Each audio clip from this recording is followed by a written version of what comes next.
Welcome back to the Crypto Power Hour, the #1 crypto show on Rumble. Of course, powered by Solana Global with your hosts, George Balloutine and myself, Lance Miliaccio. This is your ultimate deep dive into everything crypto, blockchain, and decentralized finance. Whether you're a seasoned investor or just stepping into the world of digital assets, we bring you expert insights, top interviews, exciting new projects, breaking news, and game-changing innovations shaping the future of digital assets. No hype on this show, no fluff, just real talk, real strategies, and real opportunities in the world of crypto. Because on this show, in crypto, we trust George Balloutine. How are you, my brother? I'm good. You know, it's Friday. It's the last show today, but I'm pumped up for this show because we got an awesome guest. I mean, you want to talk about knowing algos and how they work and stuff? Woo, I love algorithms. You know, I'm always excited when we've got a great guest. Of course, this show is all about educating the public so that you get an opportunity to really understand crypto from the ground up. Doesn't matter whether you're a beginner or a seasoned investor. We try to bring you lots of information, great interviews, and all the rest of it. I think that's why we've really, climbed to the #1 crypto show on Rumble, which I'm pretty excited about. Not easy to do. #1 based on views. And, you know, you can always catch the show on Wednesdays and Fridays at 3 p.m.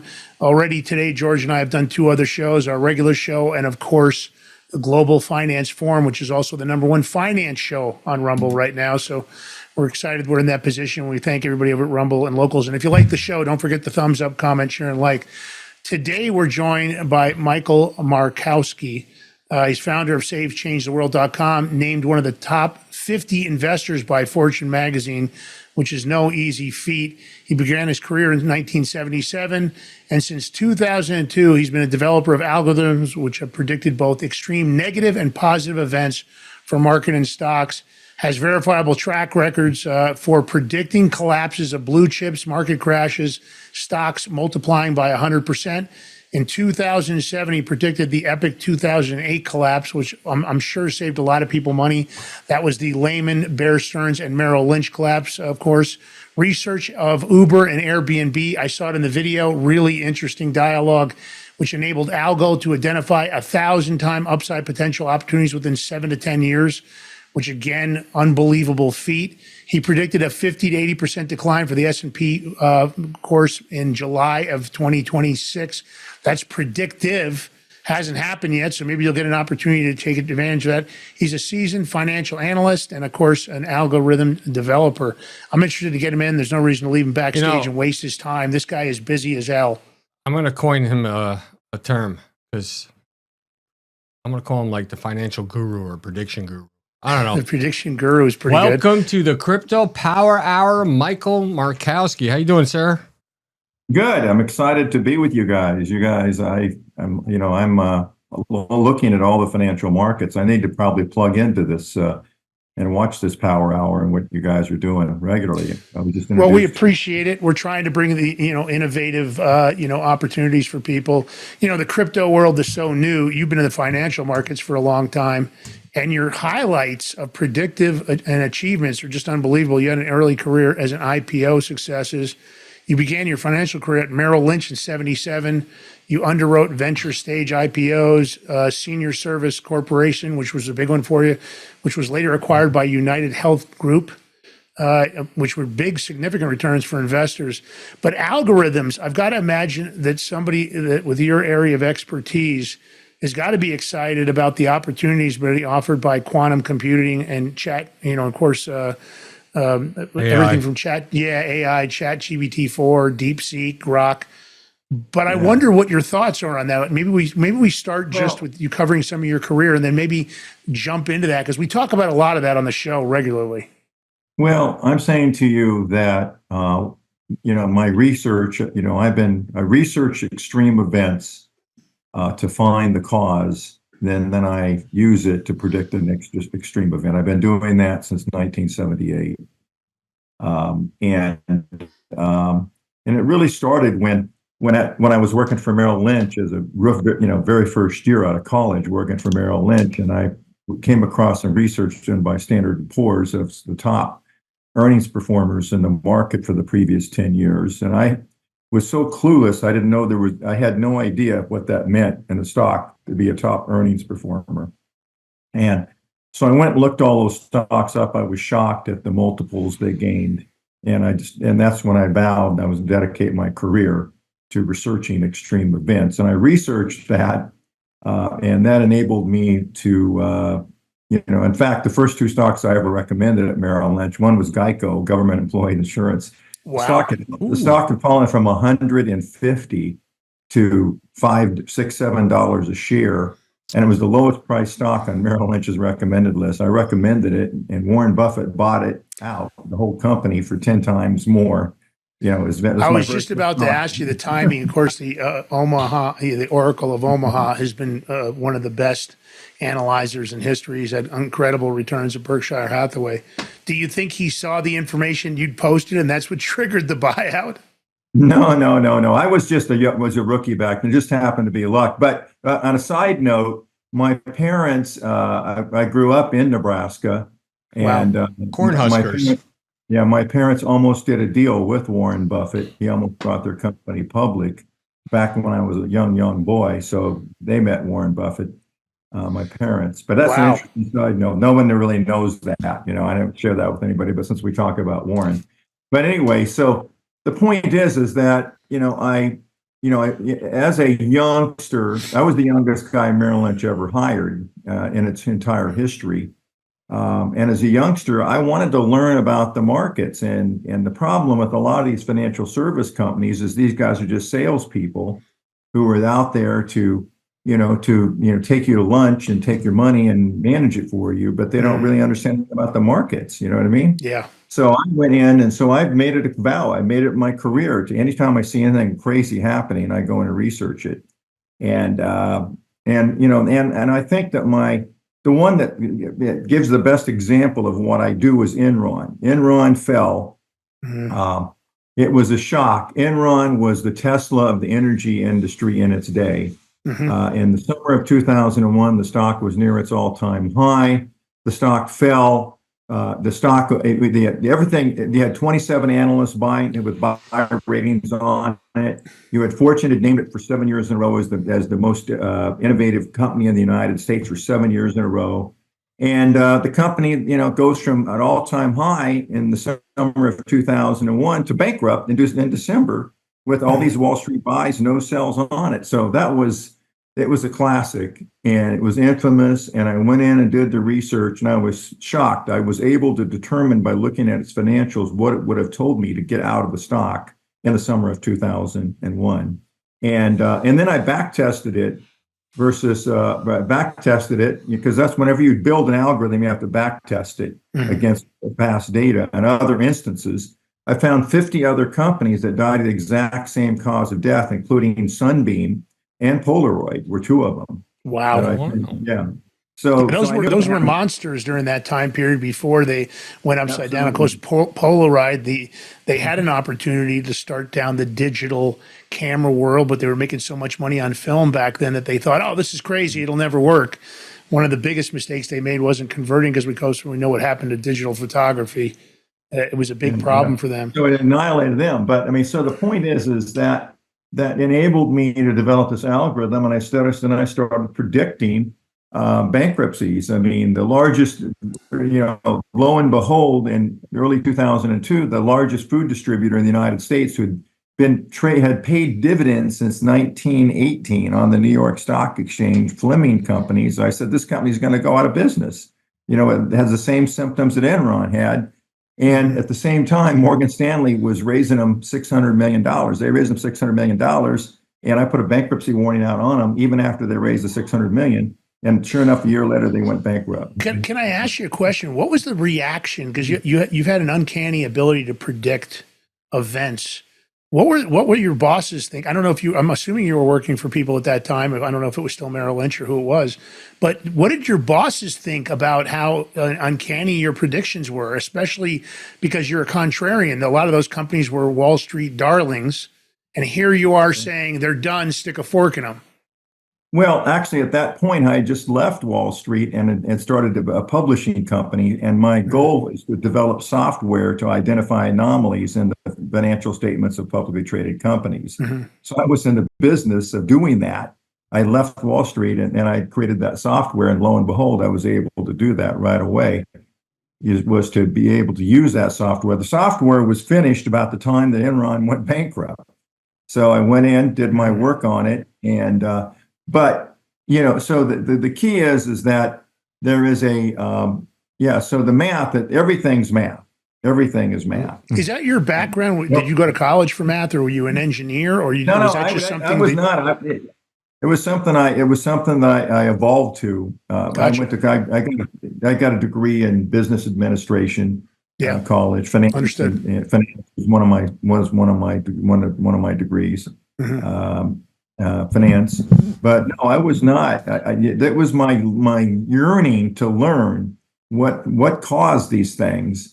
And I've been a student of the market, and I tell people all the time they should be students. Okay, they really shouldn't just they should understand more. They take more time to understand, because it is math. It is all math. So you created the algorithms. How did you learn how to create algorithms? And specifically, the algorithms that you create are very inverse, accurate. Yeah, there's a lot of detail into them. Actually, what I did is a form of AI. Okay, I created this AI, an algorithm. Is you're using they use large language models or whatever, LLMs, to build their. That's what I did. I went in and I looked at 5 years of back data, 5 years of data for the past 5 years of all the public companies, found 50 that died of the exact same cause of death, and that's how I built the algorithm. How many data points did your algo look at when it was doing the research? Oh, it was really only looking at 3 or 4. Wow. Interesting. Current AI modeling and AI agents, they potentially take in thousands of data points. There's a company called Animus Technologies that just won an award from Bitcoin Magazine. They work with a group that were one of our sponsors, Genesis Gold Group, but they've been able to look at Bitcoin and they've had an incredible performance record over the last 4.5 years. I think they did 400 or 500%. Like 400 to 600% average. Yeah. How much is it, George? Between 400 and 600% average return. Yeah. And so they're doing about 125% a year, jumping in and out of Bitcoin using AI algorithms, but they literally access thousands of data points, even including access to social media and multiple platforms that they scrape. So it's really interesting. I don't know if this is a good time, but tell me about Alpha Centauri. You've outperformed the S&P for a very long. So after I predicted that, I've since then I have researched the S&P dating back to 1871. Okay, and I've looked at all the market crashes since 1871. Wow! And I've predicted all the corrections, all the major corrections since 2007. But this one I have, which is the most amazing one, I think it was the latest one I just developed. It was one called Alpha Centauri. And I went in and looked at and this thing outperformed the S&P 500 since 1871. Now you ask, people say, well, how the hell could you have the data? How could investors have data that how could that happen? There was no news. I mean, you had to get your stuff through the Pony Express or Western Union. Yeah. I mean, how did you get an earnings report? Okay. How'd you get it? Yeah. Okay. And what I deduced was that it was the generational investors, it was the sovereign wealth funds, the family offices, the endowments, the pension funds that created the capital markets, and that's why that happened. It's fascinating. I wrote a report on it. The endowments are a fascinating angle. A lot of people have tracked that. They say they use that for one of their decisions, is where those endowments fit. So it's interesting that you brought that in. Maybe you needed to just track what Nancy Pelosi's been doing, because she's had an uncanny result. Of course, I would call it insider trading. She doesn't call it that. She just calls it, she's intuitive. There's a lot of companies that track her, but it's just interesting. You've been featured in just a bunch of publications: Fortune, Forbes, Smart Money. They say that you're one of the 50 greatest investors of all time, Fortune magazine, which is in itself, that is a crazy accolade. Yeah, the greatest, what I consider to be the best article written about me was one written by Larry Carroll, who's a bestseller author. He's a career journalist. He worked for Wall Street. He worked for Dow. He's worked for Dow Jones. I mean, he's a career journalist. And he wrote an article. And in his article, he said, is Michael Markowski the reincarnation of Benjamin Graham? And Wow. I know who Graham, Benjamin Graham is. Anybody who's a professional investor who's listening to this knows who Benjamin Graham is. Benjamin Graham was Warren Buffett's teacher. I was about to say that Ben Graham was clearly the only. Ben Graham wrote the book Securities Analysis that every I read it. If somebody says, I'm a securities analyst, ask them, do you know who Benjamin Graham is? And you'll know whether they're real or not. I'm dead serious. He wrote the book, The Securities Analysis, which is considered the handbook. I was about to say, I think it's still the manual for anybody that's any kind of an expert, that they all started with that book. Yeah. The other algorithm that I developed that's extremely fascinating is called the Statistical Crash Probability Analysis Algorithm.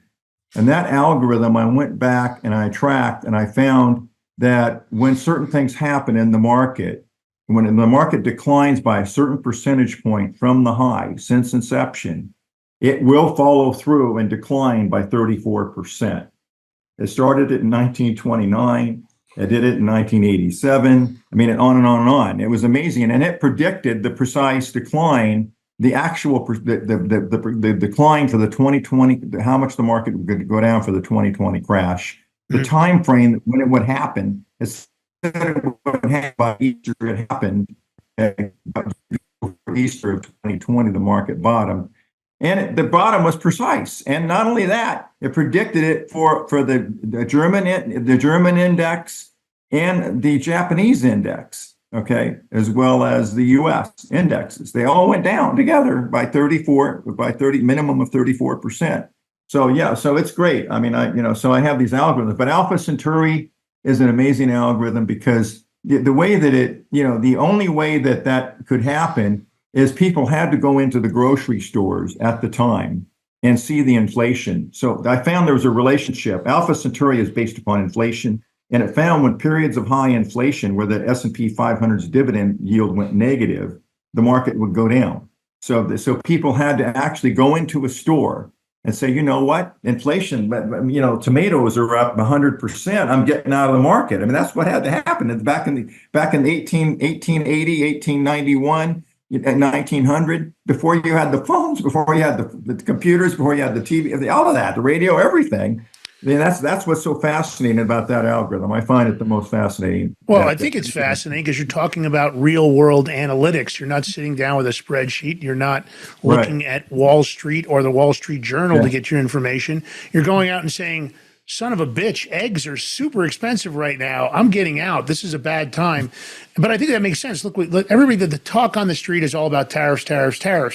But you have to look at it at a bigger picture. We always talk about short-term pain, long-term gain. The corrections that this administration is making and what that impact is going to be in the short term are probably going to be dramatic. So if you were going to sit on the sidelines, you'd have to say to yourself, well, maybe right now is the time. There's a lot of people that are predicting the R word, which we try not to use on the show regularly. The recession word makes everybody cringe. Recession. Don't do it. Yeah, George will start choking on that one. But the point is, it makes sense to me. You have to take real world applications. We see it a lot. When we talk about crypto, we see the power of social media as an example, which is the real world application of the crypto market. There are all kinds of companies that track social influence and social marketing. It's a big thing in that world, but it doesn't surprise me that back then that they looked at, hey, tomatoes are too expensive. I want to talk about save, change world and this investment philosophy you've developed. Let's talk about that and kind of explain to the audience what you're doing. Well, let me just state this, but while we're on the on the economy, I'm looking for a very, very serious decline for the S&P 500 and the Dow Jones. I put a report out on it, and it's loaded with information, and it has nothing to do with the tariffs. But I've got 4 reasons why we're going to see a decline that no one's seen that's alive in our lifetimes. Okay, and I say that because the last time the S&P went down 80% was between 1929 and 1932. Okay, I'm not feeling very well right now, sir. What? So I'm saying there's not many people, and that's the way it works. When the last guy is gone that remembers that is when the next one happens. I mean, that's always the way it works. But I'm very serious. I have a report out on it, and people should be extremely cautious with their investing. I have a defensive strategy, as you guys know, you've seen that too, that people should be following. But yeah, I want to really put it out there that we're in a very, very high risk period for the entire world right now, and it has to do with the pain that's being administered by Musk Musk and Doge and Trump, to clean up, to get our fiscal house in order and all of that other stuff. It has to do with it. But I'm telling you, there's a tremendous amount of risk in what they're doing. And at the end, it'll all work out. And it'll work out for my kids who are 27 and 30 years old. Okay. I have two children, but it's not going to work out for most people that are above 55, 60 years old. Okay. It's going to be great. Why is that? You say, can you explain more in detail? Like you're saying, I know it's going to work out in the long run, but why is it going to hurt what Doge is doing and Trump? Well, I'll give you an example. To get the interest rate, I point this out, to get the easiest way to get the interest rates down, okay, which they want, is to have a market go down, a stock market go down by 30% or more. If the stock market goes down by 30% or more, all the rich will move out of the stock market and into the bond market, and that will drive interest rates lower. And then what will happen is Basant will refinance the government debt, and will cut probably 5 to 10% of the total annual expenses the U.S. is now paying out will be gone because they will refinance. They're going to refinance the government at a much, much lower interest rate. So how does what Trump and Doge are doing, how's it going to affect the economy when they're actually cutting government waste? Like, how is that going to be harmful in the beginning, but in the long run, it will all work out? Well, in my report, I pointed out my research, and I found that if you go back to whenever there's a fiscal surplus in the United States, all the way back since post-World War II, the market goes down, not up. Okay. Right. Now, people say, how could that? Why could that? Why is that? Why is every time we have a surplus, the market? That's because when you have a deficit, the companies that benefit the most from the deficit are the big, large public companies. So when the government's out printing money, the beneficiaries are the big stocks are the beneficiaries. When the government contracts, they're no longer the beneficiaries. Okay, that's how it works. So, so you were saying when we're talking about stock market, in order for interest rates to go down, it has to go down 30% and then buy into the bonds. It was actually going down when Trump put full throttle on tariffs. If you notice, the stock markets, they were tanking and people were getting back into the bonds. And then I guess he didn't like the way it was looking and whatever. He stopped some of the tariffs temporarily, and then it went up a little bit. It's still volatile. But here's the other thing, guys. And the other thing I consider myself to be an expert in is secular markets, and I've researched the market since 1871, and I found that the market is secular, and then it goes up for 8 to 20 years. Will then turn around and go down for 8 to 20 years, back up 8 to 20 years steadily. Okay. And it's a minimum of 8, maximum of 20. Okay. And that's what we're talking. That's investor sentiment is what causes that. And that will happen 100 years from now. It will never change because sentiment, what happens is, people get they really believe it's going to continue to go up at the top and really believe it's going to continue to go down at the bottom. Okay. That's what happens. But it takes 8 to 20 years for that to reach its max. 8 to 20 years. So I'm looking for we're in a secular bear, what I call a secular, we're in an 8 to 20 year downturn. is what we're in right now. And that's the mentality. That's where we're going with the sentiment 8 to 20 years down. I'm going to play devil's advocate for a minute. When I look at what's going on in our government, only because we're really well connected, we operate probably one layer away from directly with the Trump family. We deal with lots of people that are in the administration and otherwise. And what I'm wondering is, aren't you concerned that maybe what the U.S. government created, along with the people that own the Federal Reserve, it's unsustainable. $36 trillion in debt. We're paying for a fiat currency that isn't backed by anything. We know that the corruption far exceeds what they're even telling the public. Right. And it doesn't matter whether we're talking about the manipulation of government officials through NGOs, super PACs, foundations. And in a situation where, as an example, they've discovered 14 magic money computers that aren't even necessarily directly tied into any other institution in government.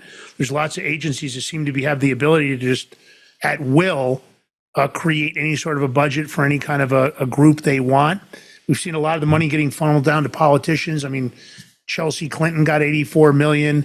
Bill Kristol, an influencer on social media, 8 million. AP, Newswire, Politico, many others were the beneficiaries of USAID.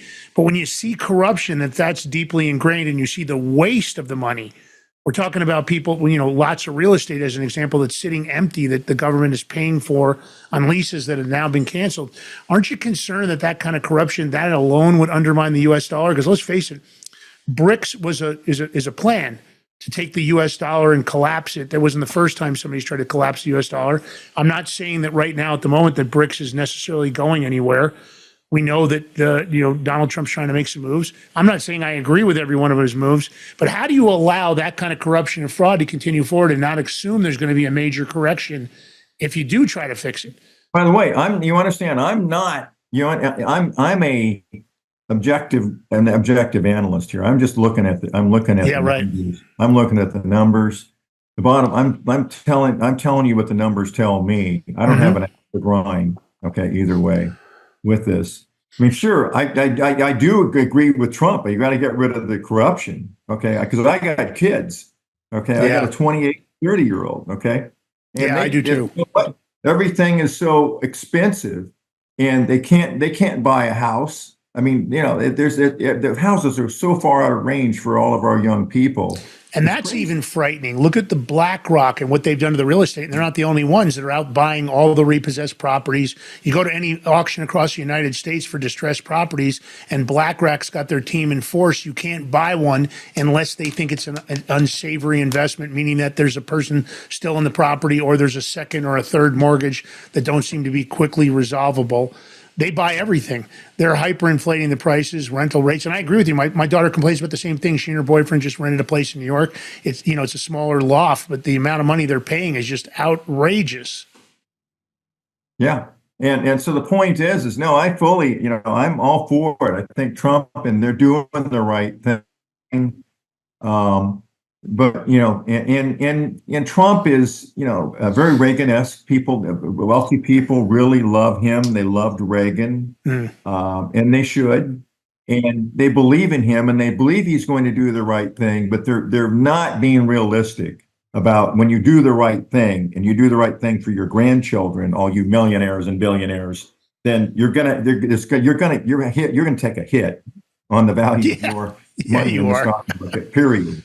Yeah, no doubt. So so Trump's going to go down in history as the guy that that saved the middle class and the blue collar workers at the expense of the extreme wealthy. Okay, that's what's going to happen because you're going to see a complete reset. Now you take Apollo. Yeah, they're going to get clipped with this whole thing. This whole market correction. Everybody, the day of reckoning is coming for everybody. Okay, that's doing all the things that they're doing, and so they're outbidding. They're doing this. They have more money than you can imagine, but that's not going to last. Okay, that's not going to last. And by the way, I've done research on not Apollo, but I'm on BlackRock and those, and I see them I see them really contributing to the decline of the market as well, because they're the biggest owners of stocks, and they're going to be the biggest sellers. No, there's no doubt. But anyway, I want to switch gears and bring something up here. I want to talk about, because I want to just tell you that I think it's uncanny that you're over the target. We've talked about on our show many times that China is a paper tiger. We have direct access to a group called the NFSC, New Federal State of China. They're the anti-CCP. They're very well connected at the higher echelon in China. They get incredible intel that is smuggled out. They've talked for a long time that China is fake it till you make it. They're just out there bluffing their way through things. Even now, they're liquidating crypto assets, seized crypto assets and other things. And a lot of people are saying they're liquidating those assets because they need the money, that this impact from the tariffs and their normal kickdowns from the companies that are making money on the U.S. economy. But you predict here that China's economic outlook, that it's entering its first Great Depression, leading to global market crashes by the end of 2024. I've done a lot of work. I would love for you to expand on that. I want to hear more. Yeah, I've done a lot of work on China. I really do. And by the way, I'm glad you brought this up, because it absolutely is one of the reasons why we're in a secular global bear market, because China drove the world economy. China, after the communists came into power, there was a period there, and that they finally had in 1978, they changed the economy. Where they had I can't remember what they called it right now, but they had a major change to the economy to allow free world capitalism into some of their economy in 1978, and that enabled the China to grow, it was amazing what they did between 1978 and 2021. And the majority of people in 1978 in China did not have running water. Okay, so they had to build all that out, and China's growth for that period of time really enabled the global economy to grow, to reduce the cyclicality for the rest of the world, the West. Europe and the United States, because of what happened to China. So if you look at it, if I showed you the chart, if I showed you the crash of 2008, any of our market crashes that we've had, they recover real quickly, because China comes right back. China didn't even hiccup. China didn't even hiccup, okay, during that period of time. And so China just kept growing and just kept pushing. So it was easy to recover. But here's the problem. China, they woke up. Chairman Xi woke up in 2021, and they had a big problem. And the problem was that if you looked at the number of billionaires in the world, okay, 30% of them were in China. Okay. So wait a minute. We're in a communist country. Can you imagine what he's telling his staff? We're in a communist country. How the hell can we have all these how can we rank higher than all these other countries with billionaires? What's going on in our country? So what they did is they cut the economic policy that they had. It was called Open Door in 1978. And they went to a policy which said, we're not going to allow these billionaires anymore. We're going to get rid of these billionaires. If you're a billionaire, you're under our targets. That was the publicity. You're our target. We're going after you. Yeah, okay? I remember that. So what did that do? But see, what did that do to the population? Think about what that did to the population. If you have a population, all these young people, which they have over there, that are all aspiring to be the next Jack Ma, and all of a sudden they change their economic policy so that can't happen anymore, you basically cut out all of your productivity. So China is absolutely not going to be the savior like it was between 1970, 1978. in 2022 of the world. And there was a lot of capital exodus based on what happened. And of course, a lot of people decided to move their operations out of the country. All right, listen, Crypto Power Hour fans, subscribers, listeners, we're going to be taking a short break. When we come back, we'll be back here digging back in. Of course, we're going to talk about a lot of things, AI vulnerability, maybe the effects on the crypto markets. I want to hear what Michael's got to say about that. Stay tuned. We are going to get to crypto. I want to make sure you guys know that. Of course, that's why we're the #1 show on Rumble. George Balloutine, myself, Lance Magliaccio, and Michael Markowski. We'll be right back. As an American who keeps up with the real news, you know by now the severity of the economic issues that are plaguing our great nation. My name is Jonathan Rose, and I'm the CEO of Genesis Gold Group, the only major faith-driven company in the industry. 2024 is a year full of uncertainties, with trillions of dollars in national debt, inflation impacting your savings, and a pivotal election year. Your peace of mind is more valuable than ever. Now is the time to use physical gold and silver to preserve your hard-earned retirement savings with a gold IRA. Call Genesis Gold Group today. Our team has decades of experience helping folks just like you take their first step on the path to true financial freedom with a gold and silver IRA. Call Genesis Gold Group today at 1-800-200-GOLD for a no-commitment, informative consultation with one of our experts to find out if we can be a fit for you. Call now at 1-800-200-4653 or visit genesisgoldgroup.com. In a world of uncertainty, be prepared with Silver Prepper Bars, your ultimate hedge against political instability and economic turmoil. Introducing the Silver Prepper Bar, crafted from 0.999 pure silver and proudly made in the USA. This tangible, divisible asset can come in handy even in the toughest of times. Portable, perforated, and easily tradable, the Silver Prepper Bar is your lifeline in times of crisis. When facing inflation, currency devaluation, and financial meltdown, Silver Prepper Bars provide peace of mind. Don't wait for disaster to strike. Secure your future today with the exclusive Silver Prepper Bar, the only silver bar on the market divisible into 3 different size pieces for maximum utility, all while fitting in your wallet. The smart choice for savvy investors and preppers alike. With Silver Prepper Bars, you're ready for whatever tomorrow brings.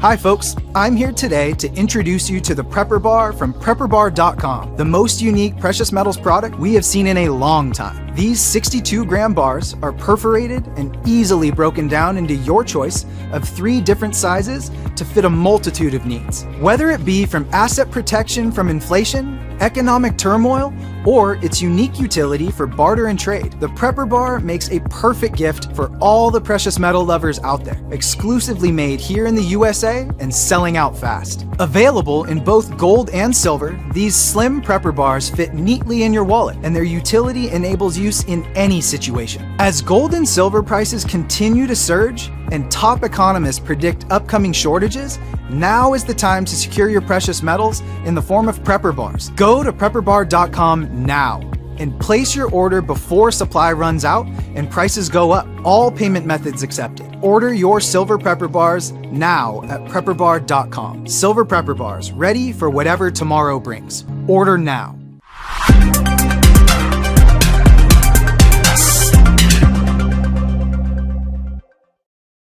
All right, welcome back to the Crypto Power Hour, where we break down the wild world of money, markets, and everything in between with crypto. Here with your host, Lance Migliaccio, George Balloutine, and our guest. I'm going to call him some kind of guru. He's a financial guru. He's a prediction guru, this guy, Michael Markowski. I mean, you've been right. Like you always say, like numbers don't lie. And if you look at just patterns and numbers, you're right. Like they just don't lie. It's amazing. You got this algorithmic tool and platform. It's called what? Bull and Bear Tracker. Tell us about this. What's the tracker? What are we tracking? Well, what happened is when the Bank of Japan came out with a negative interest rate policy and caused a severe market volatility in early 2016, I said, well, I need to go to work and try to figure out if I can determine if I can predict market volatility. So I went to work, did my research, went through all the market crashes, and found the common denominator that tells me when a market's getting ready to go really volatile. I mean, on a daily basis.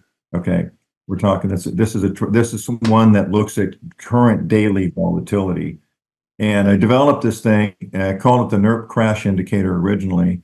I then used it to predict the Brexit crash in June of 2016. So when Brexit passed, when the Brexit passed, the market crashed, the S&P in 2016.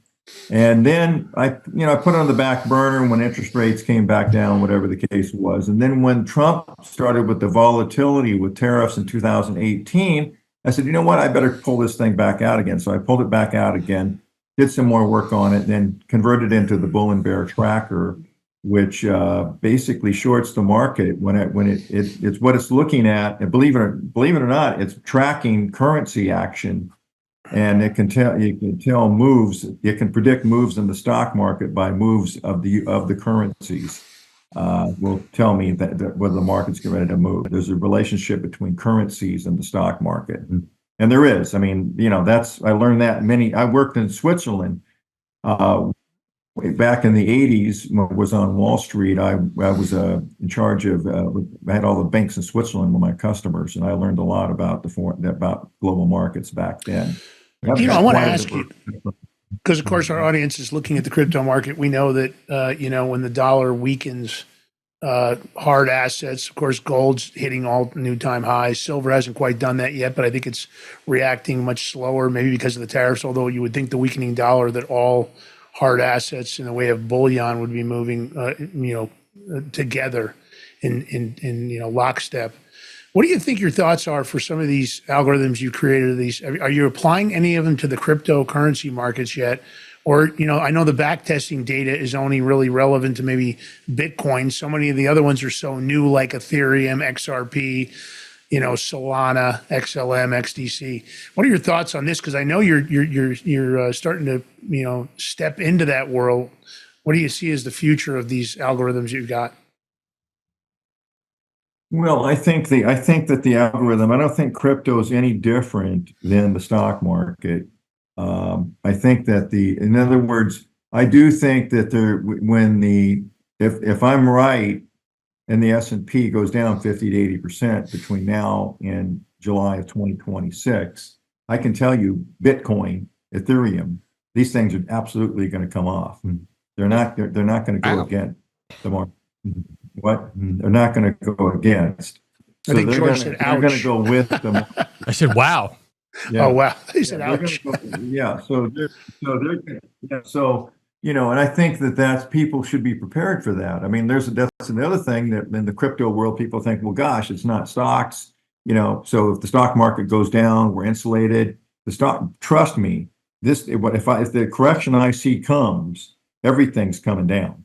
Okay, there won't be, it's like when they raid the whorehouse, they'll take the piano player, Yeah. I mean, that's the way it works, Yeah, they take everybody. Everything's going. It's interesting because a lot of people believe that decentralized finance and the blockchain have kind of created this envelope that sits outside that. We've seen a lot of interesting generational wealth created by people that have no experience in the financial markets. That's why we've seen these massive swings. I'm not really a believer in meme coins, but there are lots of meme coins now that have an AI contingent. The altcoins are a different market, and of course, stable coins are completely different. They're a commodity. They're really a commodity value versus an upside play. You predicted a bunch of major market collapses, like the 2008 crash, the COVID-19 dip, with just striking accuracy. What indicators, if any, do you see in today's crypto markets that mirror the early signs of systemic risk in traditional finance? Well, I think that they're way too immature at this point there's not enough history, as you said earlier, to look at them like I'm looking. I have to look at Bitcoin as the Bitcoin, NASDAQ, the Dow, and the S&P are all going to, all bottom at the same time. Okay, that's what's going to happen. So they're all in the same. There's not enough, but I do think that the crypto could evolve. Okay, to be, not trading, what is it, in equilibrium with the rest of the markets. I do think that's possible in the future for that to happen.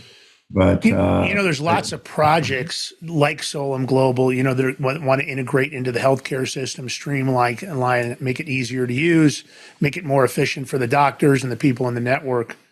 And of it's course, the many blockchain people. technology. So Yeah, exactly. It's, one of the questions I always ask when I'm looking at different projects, one of the real core things I always ask, does the blockchain need the project or the coin, or does the coin need the blockchain? In the case of Bitcoin, it's on an older, what I would consider relatively antiquated in today's terms, Web 1 type technology, which makes it where it becomes the blockchain doesn't really need Bitcoin. In my opinion, in the long term, Bitcoin may very well be the MySpace. The Bitcoin maxis out there ready to get the rope out and hang me for that comment. But when I see at least Ethereum, creates a lot of cross contract use. It's got a lot of uses. XRP even further along because of the SEC legislation.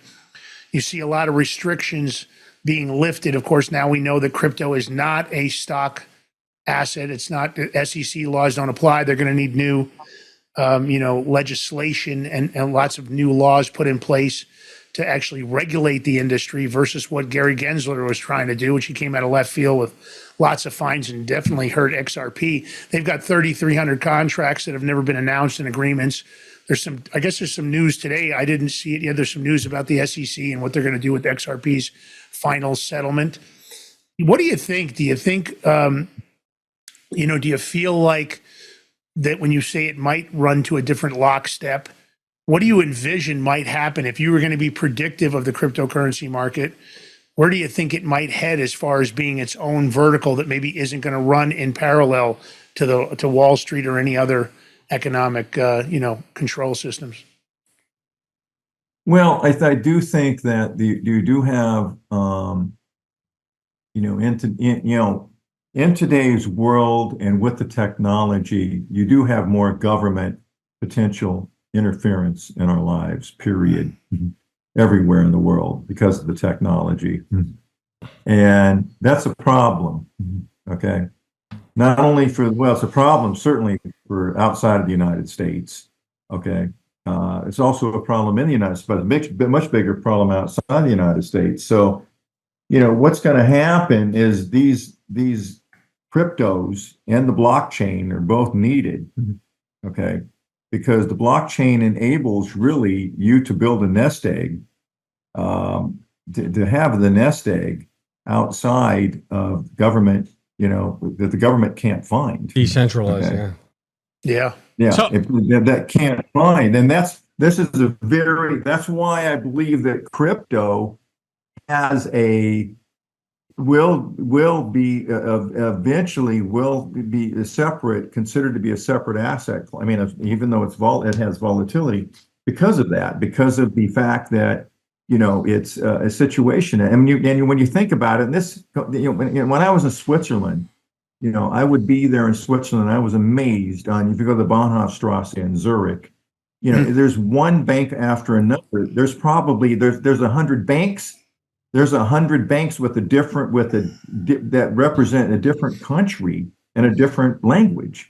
Okay, I mean, you come up with a country, I'll come up with a bank in Switzerland. Okay, and what I'm saying is that if you wake up somewhere in the Eastern Bloc of Europe and you're a businessman and you have money and you're saying, geez, I've got this money, I'm making money.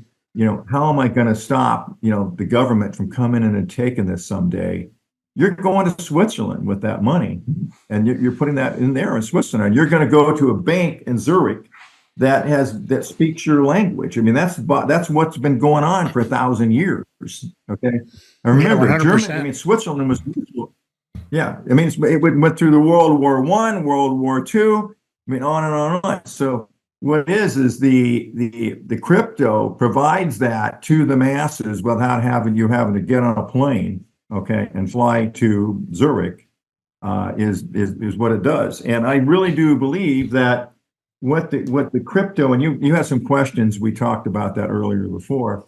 I really do believe that the key to the crypto to become ubiquitous, really ubiquitous crypto, and people say there's a lot of people using it now, but it's not like the iPhone went ubiquitous. Okay, made Sure. made the cell phone ubiquitous. Okay, so for that to go so I think they've got to come up with instruments that will pay cash.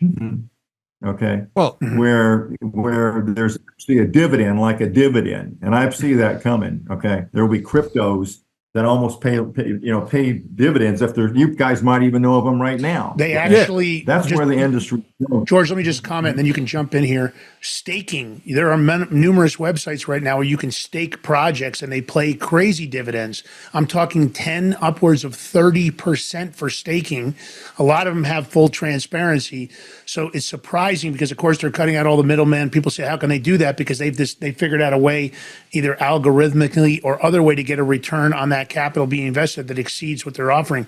But the returns on some of the crypto projects out there that are very well established, very well backed, are extremely high in comparison. They far beat anything in centralized finance or any of the current banking offers and money markets and the rest of it. And a lot of people allege that moving forward, even Solum Global, and I'm going to let George jump in here, they have a credit card. They want to do a credit card linked to the stable coins that allows you immediate usage at extremely low fees and extremely low rates. Go ahead, George. Yeah. So, I mean, just to talk about that, your transaction fees, everything is a lot cheaper and it's a lot faster. But if you look at like Solum, their project they're working on in the test phase with the medical billing, and this can go to using for the government, for Medicare, Medicaid. It's the blockchain technology. It's not the crypto. It's a blockchain. So this can help cut so much cost, waste, fraud, and once it gets fully operational, it's open season for any of the companies. Even look at Blue Cross. Any of them use it. So that's an advantage. And Lance, you just said you use the Solum digital coin for billing. Everybody has a phone. What are your thoughts, Michael, on that? I'd like to hear your input on what your observations. I know you're early to Solum. You just kind of met those guys. Just for the audience, maybe share, what you think the upside is for that company, the potential for them, because they've got, the key to blockchain, in my opinion, in these stable coins or even the regular coins like XRP and the rest of them, they have to have utility besides that. It's not enough just to be a coin. Sure, we've seen meme coins, we've seen celebrity hawked coins, we've seen the rug pulls, we've seen lots of what I would call unsavory behavior. But for the coins that add utility and they problem solve something, I think that's where blockchain technology and coins and these projects take on a whole separate life of their own, where the potential to save and bring massive amounts of money to a bottom line for a current project seem really big to me. Absolutely, and that's what I said. That's where the industry needs to move. You just summed up what I just said, and that's what it will make it rival, the stock market. But what you just said, okay. And that's what's going to happen, and and the industry moving that way. And let's face it. I mean, a company like Solum with the technology, with the software they have. I mean, we're talking reducing costs, okay, significantly. I mean, they can go in and they can disrupt MasterCard and Visa, okay, big time. Okay, Solum can. With what they're building, and I like it. They're building on a medical They're using the medical platform to build it out. The insurance billing and all of that, and which Kirk has experience in that area. So I think that this thing has the potential of becoming, I believe, a very, very big company.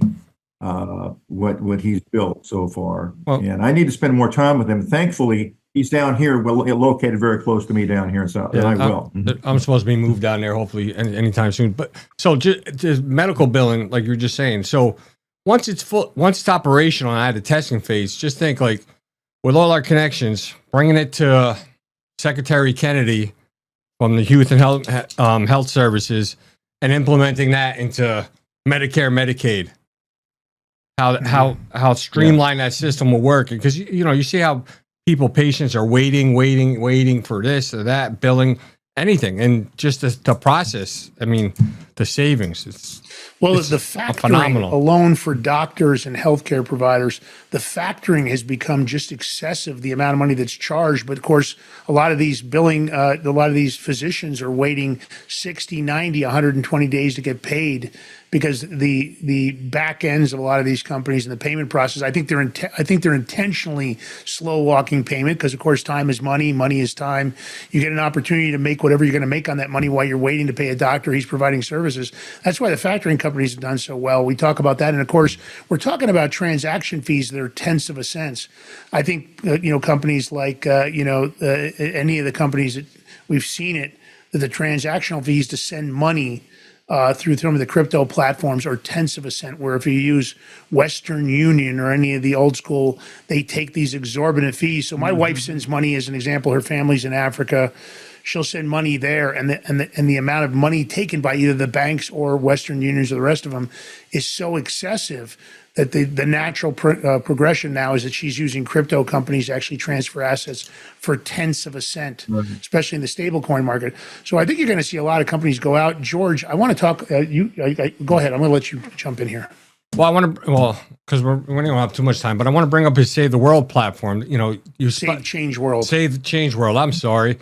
That spotlights companies with massive upside potential. So are there any crypto native projects or blockchain startups that meet your 20 times to 100 times growth algorithm? Wow, that's a big one. I like that question. I'm saying that first of all, I'm looking for companies that can have potential to go to $100 billion valuations. Okay. I'm exclusively looking for those kind of companies. And I can tell you, I could go to a trade show in Los Angeles tomorrow with 500 small companies in it, may not find one. Okay.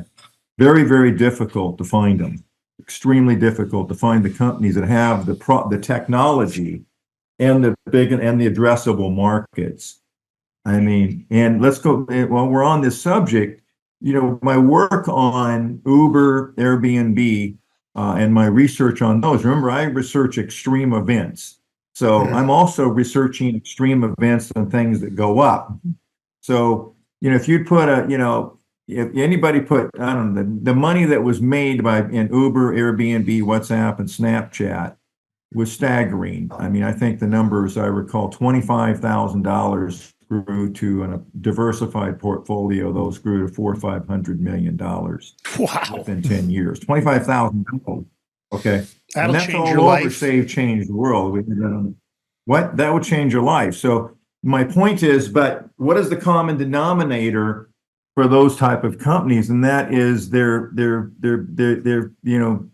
Uber came out and disrupted the global transportation industry, which been in place for thousands of years. And they went in and basically displaced every taxi cab company on the planet and a lot of other providers, buses, all of this, okay, is what they did. And that's a massive industry, and they disrupted it, and that's how they benefited.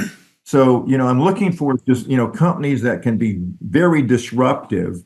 Very disruptive. I have one right now that is changing the whole. It reads emotions. It reads emotions. That's one of my companies right now. It can help a lawyer win a case. It can help it can enable a politician to win. It can read the emotions of someone who views a video. Okay. I love that. We need that for the Big Mig for our interviews. Disruption. Yeah. So I'm saying it can tell Procter and Gamble whether this new food. Procter and Gamble spends billions of dollars every year in Cincinnati, Ohio, and across the country sampling new products. It's the same with fashion. It changes the whole world. Because is that a public company or is that pre-IPO right now? That's a private company. They're private companies, and you could have invested in that. They do crowdfundings where you could invest as little as $200, $300 in it. Wow. We do those too. Yeah. So the point is, yeah, and we have a strategy right now that where someone can put $25,000 in a strategy with Motion Track's one of the 4 companies in the fund, and it has the potential of going to 25,000 has the potential of going to $500,000 over the next few years. Okay, and I would love to have that CEO on our regular show. That would be an amazing product to discuss. So let's talk about that. If you want to have him come on the regular Big Mig show, it'd be great to have him come on, because I can see numerous applications in the media world, because you often would like to understand exactly what's transpiring between you and an interviewee or otherwise. It'd be great to use on politicians too. But I got to ask you this. I'm going to throw you into the wolves here for a minute. You've successfully identified lots of unicorn IPOs and pre-IPO deals. I know it's too early to ask, but I'm going to still throw you to it. I know you still need to do a lot of investigation, I'm sure. Do you think that the foundational pieces that Kirk St. John is putting in place at Solana Global, do you feel like this could be potentially one of those unicorn IPOs or one of those unicorn opportunities? The point I wanted to make, yes, absolutely. Go ahead. The point I wanted to make is I'm canvassing the U.S. and the world, okay, to find these type of companies. I have another one that is that can determine. AI is creating fake followers for social media influencers. You can go out and buy yourself, if you want to be an influencer on Instagram, you can go pay money and you can buy yourself 1 million followers. Yeah, that's correct. And the problem with that's a big problem. That's a huge problem. Another one of my companies can determine who's got fake followers or not. Yeah. Okay. So all the brands, Coca-Cola, Budweiser, that's another one. Okay. That's one of the other 4 companies. The point is, these companies are extremely rare. Okay. And difficult to find.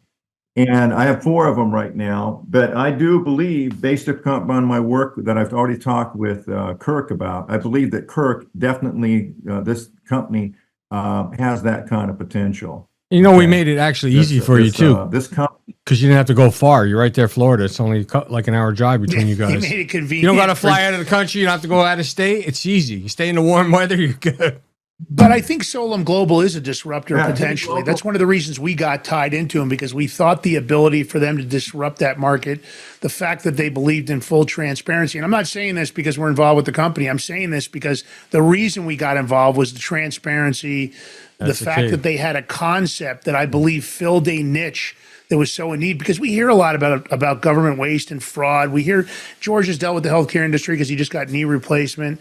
We've already dealt with that. I've got a lot of friends that work for big medical institutions across the country, and they're all dealing with the consequences of inflated pricing, fake submissions, lots of fraud.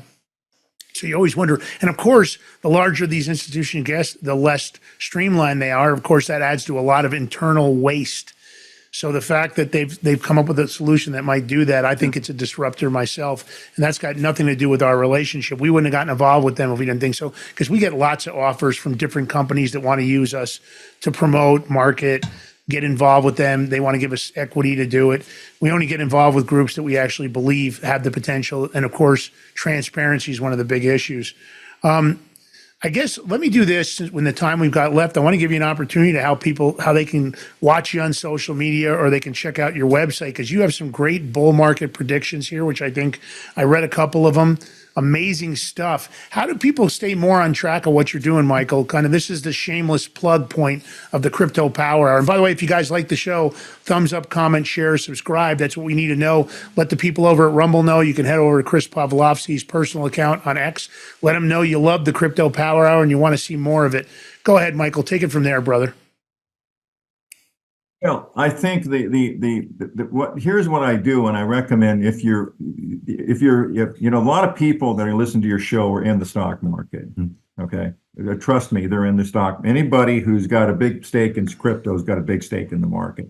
Okay, and the thing I want to point out to everybody is that your wealth manager, okay, does not have your best interest at heart, because the wealth managers to be paid you have to stay in something.